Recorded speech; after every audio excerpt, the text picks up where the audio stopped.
Alors, l'autre jour, j'avais déjà réagi à une formule anglaise dans une prière où on disait Our God, Our God. Moi, je vais être extrêmement clair là-dessus.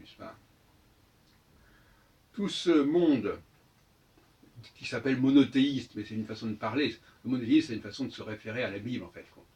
C'est une expression, ça ne veut pas dire grand-chose. Mais ça englobe toute une civilisation et tout un ensemble de religions.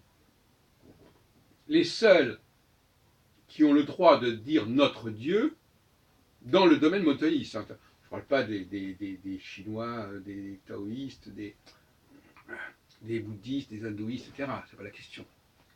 Mais dans le champ monothéiste, notre Dieu, c'est une expression qui doit être réservée exclusivement aux Juifs, au peuple hébreu, à ceux qui sont descendants de ce peuple, qui en font partie par leur lignage.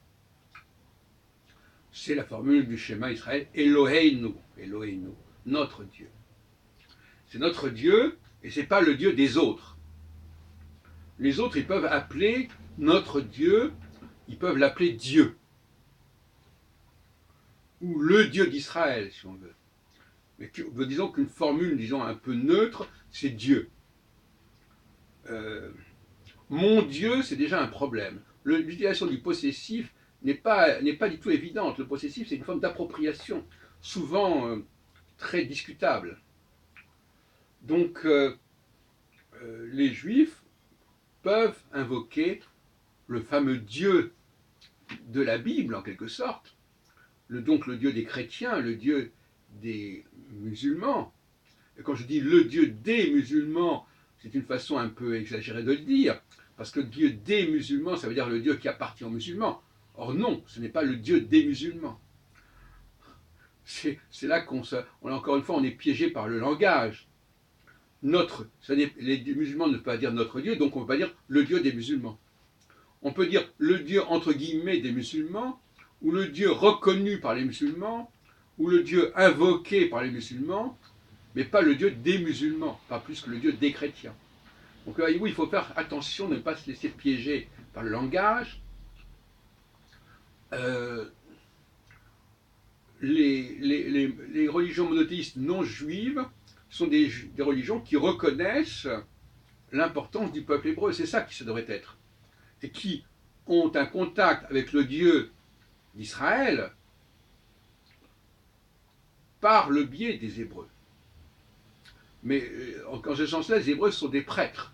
Ce sont eux et eux seuls qui peuvent invoquer ce Dieu comme étant leur Dieu. Donc on ne peut pas dire le Dieu des Juifs comme on dirait le Dieu des chrétiens ou le Dieu des musulmans. Ce n'est pas équivalent du tout. On pourrait presque dire le Dieu juif, le Dieu hébreu. Surtout depuis l'accomplissement de la Nouvelle Alliance, qui fait que ce Dieu des Hébreux, il s'incarne complètement dans les Hébreux eux-mêmes, dans le peuple, à la différence de l'Ancienne Alliance. C'est comme ça que je comprends en tout cas la Nouvelle Alliance.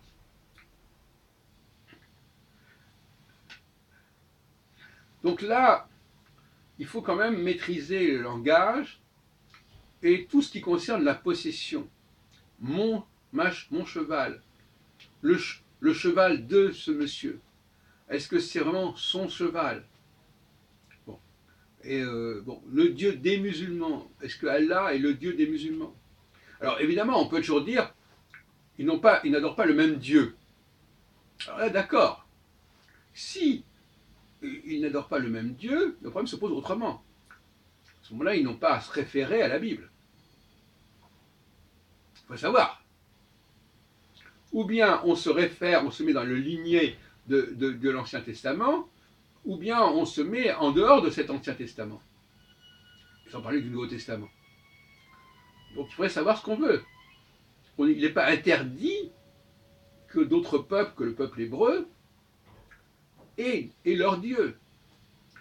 Mais si je dis le Dieu des musulmans, ça veut dire que ce n'est pas le Dieu des Juifs. Parce que si je précise le Dieu des musulmans, c'est que c'est le Dieu des musulmans et pas celui des Juifs. Mais si on nous dit le Dieu des musulmans et le Dieu des Juifs, alors on ne comprend plus très bien. Hein? Parce que c'est doublement faux. D'abord parce que le Dieu des Juifs, c'est le Dieu des Juifs. Ils ont le droit de dire notre Dieu. Et le Dieu des musulmans, si je le précise, c'est que ce n'est pas le Dieu des Juifs. Donc, c'est pareil pour les dieux des chrétiens, etc. Alors, dans le cas de Jésus, c'est un peu différent, parce qu'on pourrait dire, les chrétiens pourraient dire, oui, mais nous, on a un autre Dieu qui est Jésus. Oui, c'est un autre Dieu qui est Jésus, et qui n'est pas invoqué par les Hébreux. Oui, on pourrait, ils sont dans une position plus commode par certains côtés que les musulmans. Mais en même temps, quand on sait la filiation qui existe entre le monde judaïque et le monde chrétien, quand on sait que Jésus, au départ, il est venu par rapport au peuple hébreu, pour le peuple hébreu, pour Israël, pour les brebis d'Israël, on ne voit pas très bien comment on peut opposer le Dieu des Hébreux au Dieu des chrétiens. Même s'il y a une sorte d'ambiguïté, puisqu'il y a des Juifs qui sont devenus chrétiens du temps de Jésus ou au lendemain de sa mort, etc. Bon.